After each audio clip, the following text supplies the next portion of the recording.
In this video, I'm going to show you exactly how to evaluate any kind of deal. So there is 7 steps to evaluate any kind of property, and I'm going to go over it right now. So if you don't know who I am, my name is Franklin Cruz. I am a real estate developer and a true investor, I would say. I've been on the front page of the newspaper before dealing with my development. I've actually did 1 house to 41 houses, sold to KB Homes for $1.25 million, and they named the street after me, Cruz Court. Pretty cool. If you want to look it up, it's 7187 Cruz Court was the first house in Lakeland, Florida. And I've won some awards too. So anyway, let's get right into this training. So there are 7 steps to evaluate any type of property at all, and we're going to go over that right now. So if you're evaluating properties, I'm seeing a lot of individuals, like one, I promise you after this video, you're going to understand exactly how to evaluate a property. So step number 1, if we get right into it, whenever you're evaluating a property, people typically are just looking at the sales around the property, but there is 7 steps that an appraiser actually goes off of. So I've actually purchased and had conversations with sellers face-to-face over 107 throughout the years, and I've documented everything. And this is the formula that always works from residential to commercial deals. So step number 1, the very first thing you're doing is you want to actually find properties. Whenever you're looking at a property and you actually want to purchase that property, the first thing that matters is you're looking at what I call 5 years up or 5 years down. And so what that means is you want to establish and you want to see, okay, so 5 years up, 5 years down, meaning what is the property that you're currently looking at right now that you want to buy?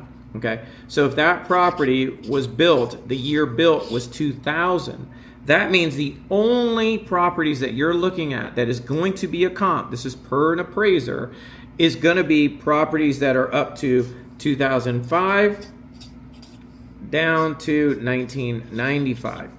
Anything typically out of that realm is not a comp, so do not worry about it at all, period. So when you want to, again, you're looking at this, you're saying, hey, 5 years up, 5 years down, period. That's the very first 2 steps. So that's step 1 and that's step 2, okay? So don't forget that because we're writing that down. So again, if it's not in that realm, you cannot. It does not matter. It is not a comp, period. Period, period, period, period, period. People think that is a comp. I'm sorry, it is not a comp. So that we're not looking for that. Now what you're looking for, number 3, what you're going to be looking for is what I call similar in square footage. So that means the actual square footage, the square footage. So you cannot look at a property that, you know, is 4,000 square feet and the property you want is 1,500 square feet, or 2,000 square feet and your property is 980 square feet. So it's got to be similar in square footage. Now the other thing is it's got to be similar in style. You can't look at a 2-story structure block home compared to a 1-story frame home at all. So again, what is an appraiser going to look for? So again, if an appraiser is looking at the property, they're looking at these 7 things. And this is why I established it. Because what I started finding out was I actually hired an appraisal, consulted with an appraiser, said, look, man, what is the baseline that you're looking for on deals? Because that's what I want to know so I can make better investment strategies whenever I'm dealing with these properties. What is an actual comp? So whenever I sell the property, I know I have strong comps and it should sell for X.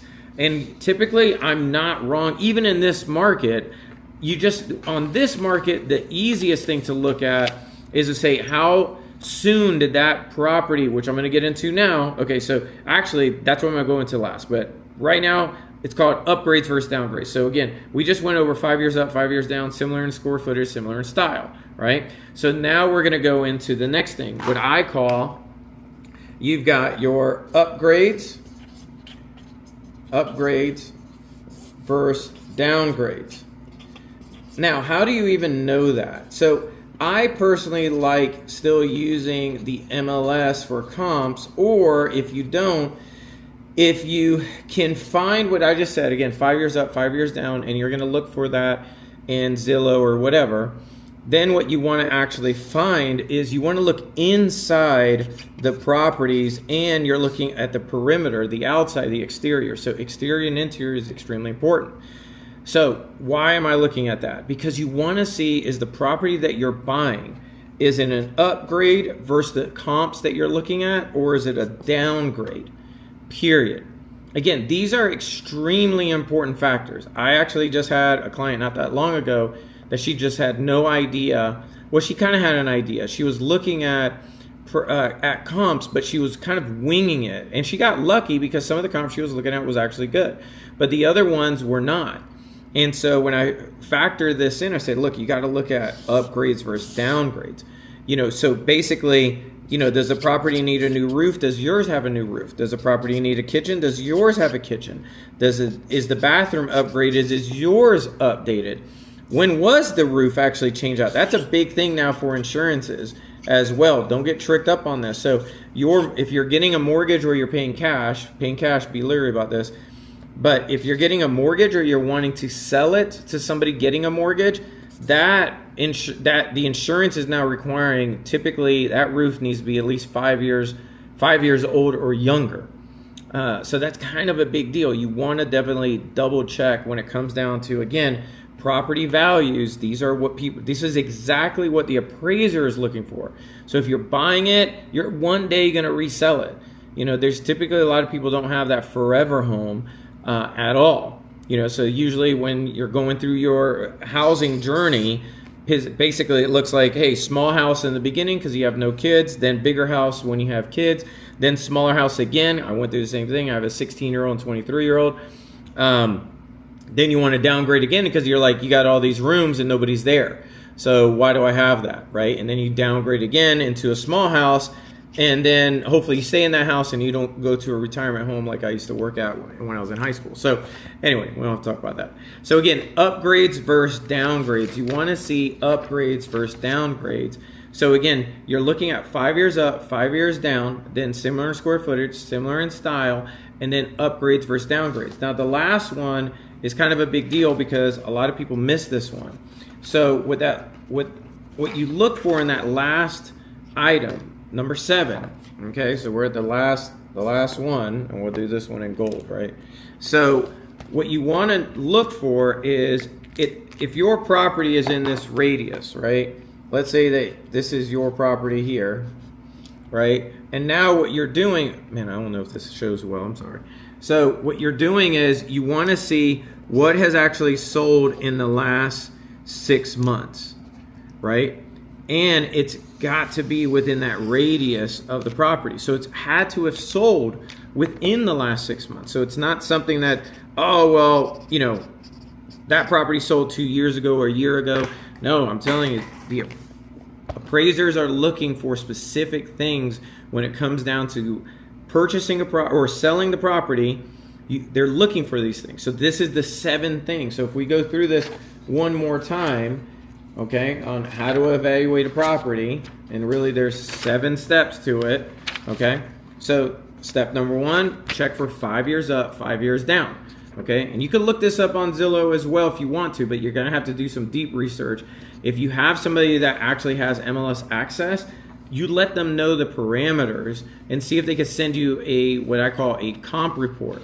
A comp report is basically the sales report, and see if they can do that, but you've got to let them know this is the parameters you want. And you want to see the inside of these properties of the ones that have sold, because that's what matters. Pending does not matter. If it's on the market, does not matter. It matters what has sold. And then you've got similar in square footage as well. And then you've got upgrades versus downgrades. And then the last thing is it had to have sold within the last 6 months, or sooner or later. All matters if there's comps at all available. So the other thing too that you kind of want to look out for and pay attention to. So the last thing is now you've got all 7.